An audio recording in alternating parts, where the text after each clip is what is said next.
నరుడా ఓ నరుడా ఏమి కోరిక ఈ పాట గుర్తుందా? అయితే మీకు ఎగిరే మంచం, రెక్కల గుర్రం, అద్దాల రాక్షసుడు, బుల్లి బుల్లి లిల్లీపుట్స్ గుర్తొచ్చాయా? సరిగ్గా 30 ఏళ్ల క్రింద ఏప్రిల్ 14 రిలీజ్ అయిన విజువల్ వండర్ గురించి మాట్లాడుకుని ఆ సినిమా చూశాక మనం పొందిన థ్రిల్స్ ఒక్కసారి గుర్తు చేసుకుందాం. The greatest Telugu film ever made పాతాళ భైరవిని ఇన్స్పిరేషన్ గా తీసుకుని రచయిత రావికొండలరావు గారు భైరవ ద్వీపం కథను రాశారు. ఆ కథకు సంగీతం శ్రీనివాసరావు గారు కొన్ని హంగులు అద్ది నందమూరి బాలకృష్ణకు చెప్పారు. తన తండ్రి గారి సినిమాలలో తన ఫేవరెట్ సినిమా పాతాళ భైరవితో పోలి ఉండడంతో వెంటనే ఓకే చేసేశారు బాలయ్య. పాతాళ భైరవిలో భైరవకి ద్వీపం యాడ్ చేసి చందమామ విజయ్ పిక్చర్స్ బ్యానర్ పై బి వెంకట్రామిరెడ్డి ప్రొడ్యూసర్గా 1993 జూన్ 2న ఈ సినిమా ముహూర్తం షాట్తో ప్రారంభమైంది. ఈ సినిమాకు రజనీకాంత్ క్లాప్ ఇవ్వగా మెగాస్టార్ చిరంజీవి గారు కెమెరా స్విచ్ ఆన్ చేశారు. నందమూరి తారక రామారావు గారు తొలి షాట్ డైరెక్ట్ చేసి ఈ సినిమాను ప్రారంభించారు. బాలకృష్ణ, రోజా, రంభా మీద తొలి షాట్ జరిగింది. వాహిని స్టూడియోస్లో భారీ సెట్ వేసి నరుడా ఓ నరుడా పాటను చిత్రీకరించారు. ఆ పాటను పూర్తి చేయడానికి దాదాపుగా నెల రోజులు పట్టింది. ఆ పాటకు ముందు వచ్చేటువంటి ఆ లిల్లీపుట్ సన్నివేశాన్ని చిత్రీకరించేందుకు ముంబై నుండి శాంతిక నిపుణులను పిలిపించి ఐఐటి నిపుణుల సహాయంతో చిన్ని రోబోట్స్ తయారు చేయించారు. కంప్యూటరే సరిగ్గా లేని ఆ టైంలో 3D సాంకేతికతను ఉపయోగించి ఒక విజువల్ వండర్ను క్రియేట్ చేశారు సంగీతం శ్రీనివాసరావు గారు. సృష్టిలో కొన్ని అద్భుతాలు జరగాలి అంటే కొన్ని శక్తులు తోడవ్వాలి. అలా ఒక ఊహగా ఉన్నటువంటి కథను చిత్రీకరించేటప్పుడు దర్శకుడికి ఒక మంచి సినిమాటోగ్రఫర్ తోడు కావాలి. ఈ సందర్భంలో సంగీతం గారికి కబీర్ లాల్ తోడయ్యారు. ఈ సినిమాలో ఆయన ఇన్పుట్ కేవలం ఆర్టిస్టులను అందంగా చూపించటమే కాదు, ఒక అద్భుతాన్ని సృష్టించటం. ఆ బాధ్యతను తాను తప్ప ఎవరూ చేయలేరు అనేలా వ్యవహరించారు డిఓపి కబీర్ లాల్. ఓం హ్రీం భైరవ ద్వీపపళని కవచ కవచ అంటూ యువరాణి మంచం మీద ద్వీపానికి తీసుకువెళ్లే సీన్ను, అలాగే యువరాణిని మాంత్రికుడి నుండి కాపాడే ప్రయత్నంలో 2 తలల రాక్షసి పక్షితో ప్రొరైడ్ సన్నివేశాన్ని ఏకంగా 15 రాత్రుల పాటు చిత్రీకరించారు. హార్బర్లో ఉండేటువంటి భారీ క్రేన్ల సహాయంతో ఆ పూర్తి సన్నివేశాన్ని చిత్రీకరించారు. ఐఐటి వారితో చేయించినటువంటి మెకానికల్ పక్షి ఐడియా కూడా వారిదే. బాహుబలిలో ఎద్దు బొమ్మను రాణా ఇంట్రడక్షన్ కు వాడారు అన్న సంగతి అందరికీ తెలిసిందే. ఇప్పుడు టెక్నాలజీ మన చేతుల్లో ఉంది. ఒక సన్నివేశాన్ని పేపర్ మీద ఉండగానే ప్రీ విజువలైజేషన్ టెక్నాలజీ సహాయంతో ఆ సీన్ ని ఎలా చిత్రీకరించాలి అని మనం చూడగలం. కానీ ఎటువంటి అడ్వాన్స్డ్ టెక్నాలజీ సహాయం లేకుండా కేవలం ఒక గొప్ప చిత్రాన్ని అందించాలి అన్న మనోభావంతో ఈ సినిమాని పూర్తి చేశారు. చాలా మంది కెమెరామెన్స్ కు సీన్ లో అద్దాలు ఉంటే ఇబ్బంది. కానీ ఈ సినిమాలో ఒక సీన్ లో ఏకంగా 50 అద్దాలుంటాయి.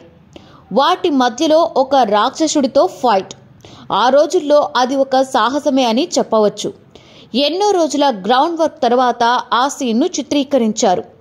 ఈ సినిమా కోసం కష్టపడింది వీరే కాదు, యూనిట్లో ప్రతి ఒక్కరికి కూడా ఈ సినిమా ఒక ఛాలెంజ్ అనే చెప్పవచ్చు. పెద్ద పెద్ద కొండల మధ్యలో ఉన్నటువంటి ఆశ్రమం సెట్ ఒక లైవ్ లొకేషన్.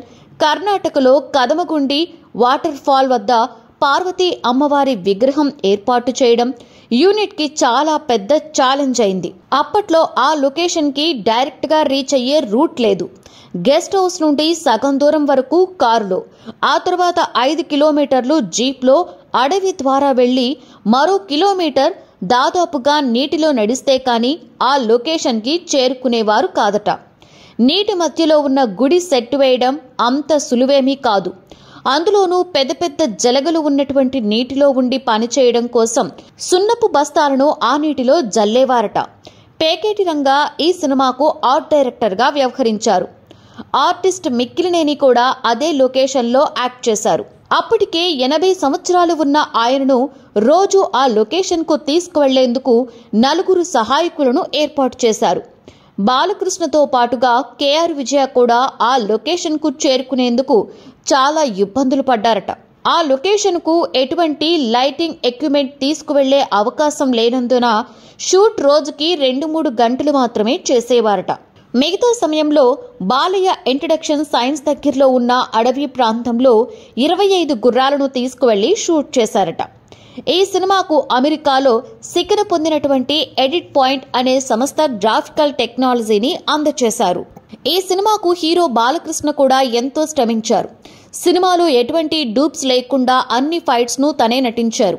శ్రీ తుంబుర నారద పాట కోసం ప్రతిరోజు ఉదయాన్నే 4 గంటలకు పాట వింటూ సాధన చేసేవారు. గనివాడీల మారడం కోసం ప్రతిరోజు దాదాపుగా 5 గంటలు మేకప్కు సమయం పట్టేది. మాస్ హీరోగా అప్పటికే మంచి పేరు తెచ్చుకున్న బాలకృష్ణ ఈ సినిమాలో కురూపిగా నటించడం ఇండస్ట్రీ వారిని ఆశ్చర్యపరిచింది. పనిని దైవంగా భావించి అంకిత భావంతో పనిచేసేవారిలో బాలకృష్ణ ఒకరు. తన తండ్రి వలె జయాపజయాల గురించి ఆలోచించకుండా దర్శకుడిని నమ్మి సినిమా కోసం ఎంత దూరమైనా వెళ్తారు. ఒక కమర్షియల్ హీరోగా ఎస్టాబ్లిష్ అయ్యి మాస్ కథానాయకుడిలా రాణిస్తూ ఒక జానపద చిత్రాన్ని చేయడమే ఒక సాహసం. కానీ కథను నమ్మిన తనకు తెలుగు సినిమా చరిత్రలోనే భైరవ ద్వీపం అనే ఒక సినిమా ఒక మైల్ స్టోన్ గా నిలిచింది. ఆ రోజుల్లోనే ఈ సినిమా ఒక భారీ బడ్జెట్ సినిమా. ₹1,00,00,000లోనే భారీ తారాగణంతో సినిమాలు పూర్తి చేసే ఆ రోజుల్లో ఈ సినిమా పూర్తి చేయడానికి 4,80,00,000 ఖర్చయింది. అంత ఖర్చు పెట్టిన నిర్మాతకు ఈ సినిమా మీద ఉన్న నమ్మకం ఎంతో అర్థమవుతుంది. ఈ సినిమా కోసం పనిచేసిన ప్రతి ఒక్కరికి ప్రజాదరణతో పాటుగా ఎన్నో అవార్డులు కూడా తెచ్చిపెట్టింది. ఈ సినిమాకు ఏకంగా 9 నంది అవార్డులు వచ్చాయి.